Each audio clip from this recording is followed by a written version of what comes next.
रोहतास नगर विधानसभा में जन जागरण यात्रा निकाली गई। इस दौरान रोहतास नगर और बाबरपुर विधानसभा में खुले हुए सभी शराब के ठेकों को बंद करवाया गया। कहीं पर शराब विक्रेताओं ने आपसी सहमति से दुकानों को बंद कर लिया, कहीं पर प्रदर्शनकारियों ने जबरन इन दुकानों को बंद करवाया।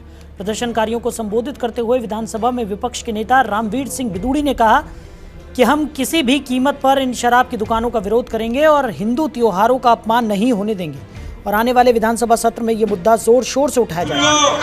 या तो ठेके रास्ते में बंद होने चाहिए, अगर कोई ठेका खुला होगा तो वहाँ पर जो हाल होगा। मिली हिंदू समाज के समर्पण और संघर्ष आप सब लोग बधाई के पात्र हैं। अधिक समय नहीं लेते हुए आप सब लोगों को पुनः आह्वान करूंगा कि हम सबको वैसे ही इकट्ठे होना और रामनवमी के दिन अगर हम राम के वंशज हैं तो किसी भी कीमत पे हमारे रास्ते में जो शराब का ठेका पड़ेगा हम उसको नहीं खुलने देंगे, नहीं खुलने देंगे, नहीं खुलने देंगे।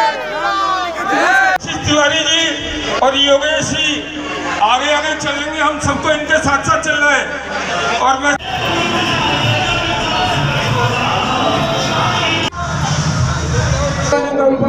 देखिए, नई शराब नीति लागू होने से पहले दिल्ली में लगभग 250 प्राइवेट शराब के ठेके थे। अब उनकी संख्या बढ़ाकर 4000 की जा रही है और हमने विधानसभा के अंदर अरविंद केजरीवाल की उपस्थिति में सभी भाजपा विधायकों ने ये घोषणा की थी कि मास्टर प्लान का वायलेशन करके, सुप्रीम कोर्ट की गाइडलाइंस का उल्लंघन करके रिहायशी क्षेत्रों में जो शराब के ठेके दिल्ली के युवाओं को बर्बाद करने के लिए खोले हैं, हम भगवान राम की सौगंध खाते हैं ऐसे सभी शराब के ठेकों को भारतीय जनता पार्टी के कार्यकर्ता बंद करवाएंगे। हमने 227 ऐसे अवैध रूप से खोले गए शराब के ठेके बंद करवाए हैं। लगभग अभी 500 शराब के ठेके और हैं जो अवैध रूप से खोले गए हैं। जब तक ये बंद नहीं कर दिए जाएंगे हमारा आंदोलन जारी रहेगा। आज रामनवमी के शुभ अवसर पर, त्योहार के अवसर पर भी अरविंद केजरीवाल ने शराब के ठेके खोले हैं।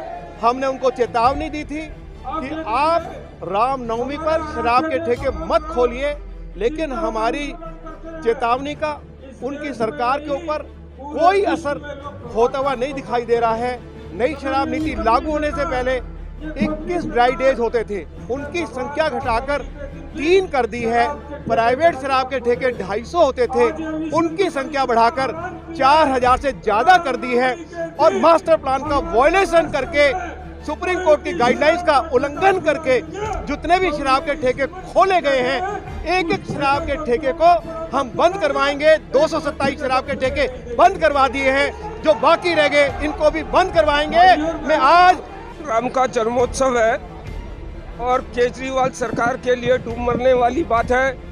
जो सरकार एक घर के अंदर 18 लीटर पानी दे नहीं पा रही है, जो सरकार हॉस्पिटल दे नहीं रही है, स्कूल दे नहीं रही है, राशन दे नहीं पा रही है, और आज वो रामनवमी के दिन भगवान राम, जिनको याद कर कर इस देश में करोड़ों हिंदू और अन्य समाज के लोग भगवान को, राम को याद कर कर उनका अनुसरण करते हैं, केजरीवाल सरकार ने आज शराब की दुकानें खोली हैं।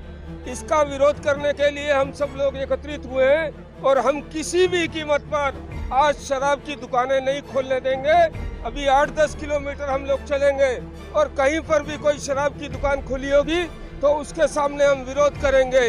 केजरीवाल सरकार बहुसंख्यक समाज, हिंदू समाज की भावनाओं से खेल रही है। मैं केजरीवाल सरकार को चेतावनी देता हूं कि या तो वो हमारे आराध्य देवताओं का अपमान करना बंद करे, नहीं तो हम केजरीवाल सरकार की ईंट से ईंट बजा देंगे।